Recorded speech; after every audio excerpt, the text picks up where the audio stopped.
Dando continuidade ao conteúdo deste bloco, que fala sobre elementos de memória, nesta aula nós vamos conhecer esses dois elementos. Nós não vamos aprofundar, porque vai ter uma aula dedicada para cada um dos elementos de memória, mas a gente vai abordar em caráter geral e ver as diferenças entre esses dois elementos, para que quando você for abordar cada um, você já tenha mais ou menos uma noção do que cada elemento é e como ele funciona, beleza? Então, vamos começar? Elementos de memória são os principais elementos dos circuitos sequenciais. Eles são formados por portas lógicas, a gente vai aprofundar mais nas aulas seguintes aí, falando sobre cada um. Eles são compostos por portas lógicas que a gente já viu lá naquela primeira parte, no primeiro módulo, não é verdade? Só que a ligação como é feita com essas portas lógicas muda e dá uma outra funcionalidade a essas portas quando elas atuam em conjunto, formando esses elementos de memória, que também, se você for pesquisar ou for ler no livro, ele vai se chamar de circuito biestável. Ele vai apresentar dois estados estáveis. Então, o primeiro elemento de memória que a gente vai abordar na próxima aula, mas aqui a gente vai falar em linhas gerais, é o LET. E você vai ver que tem configurações de LET, por isso que a gente está falando ali no plural LETs. Você vai ver que existe LET comporta NAND, LET comporta NOR. E eles têm um funcionamento um pouco diferente do flip-flop, apesar dos dois serem elementos de memória. No LED, o estado de saída ele só vai depender do nível que você aplicar nas entradas e do nível que estiver o estado atual das saídas, para poder definir o estado futuro da saída, lembra? A gente viu já esse conceito de estado. Então, essa saída aqui que você está vendo, que ela vai atuar... Eita, não ficou o marcador. Essa saída Q aqui, ela vai atuar na entrada do seu LED e ela só vai ser alterada com base nas entradas. A partir que eu colocar as entradas, como já está aqui realimentado, recebendo um sinal, a saída vai mudar de acordo com o comportamento das entradas. E a gente vai ver na próxima aula como funciona um LED. Já o flip-flop, ele é um elemento de memória também, mas o diferencial para o LED é o clock. Então, o flip-flop ele funciona da mesma forma, ou seja, a saída vai ser alterada com base nas entradas, só que este sinal de clock aqui, ele vai definir quando essa saída ela pode ser alterada. Então, enquanto esse clock ele não permitir que essa saída seja alterada, as entradas elas podem mudar de qualquer forma.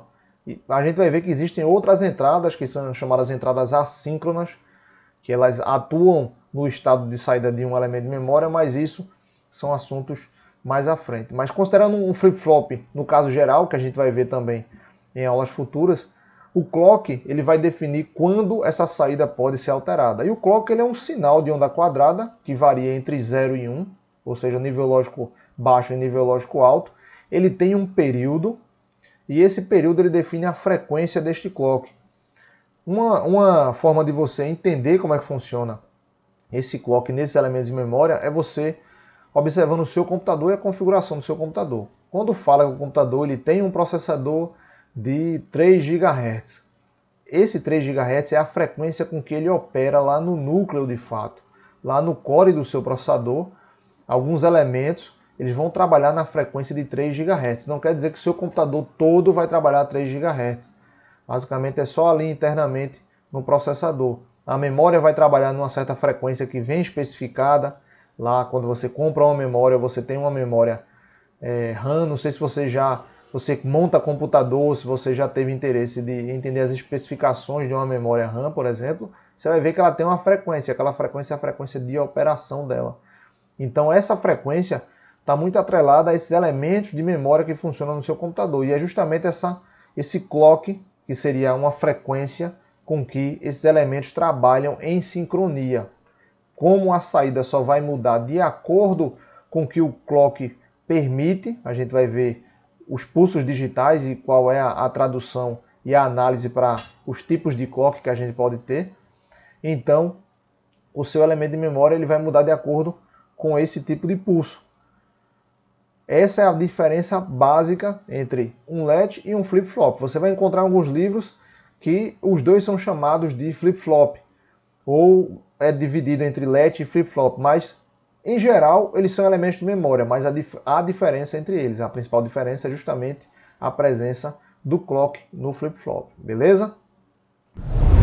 Vimos aí então as principais diferenças entre o latch e o flip-flop, não é verdade?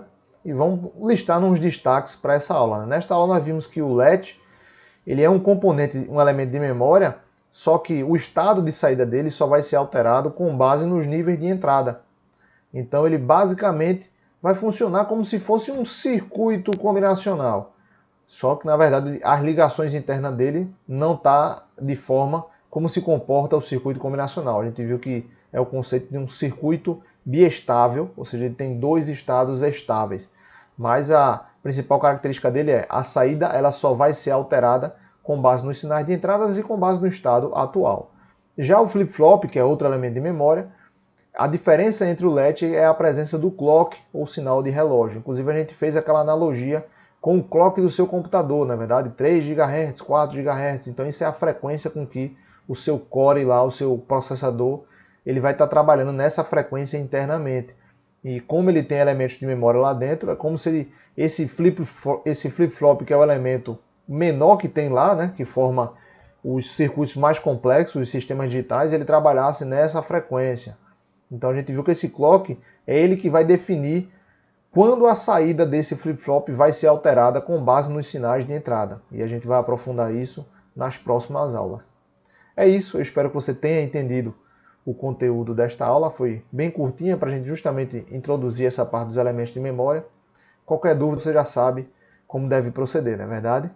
Vejo vocês na próxima aula. Até mais!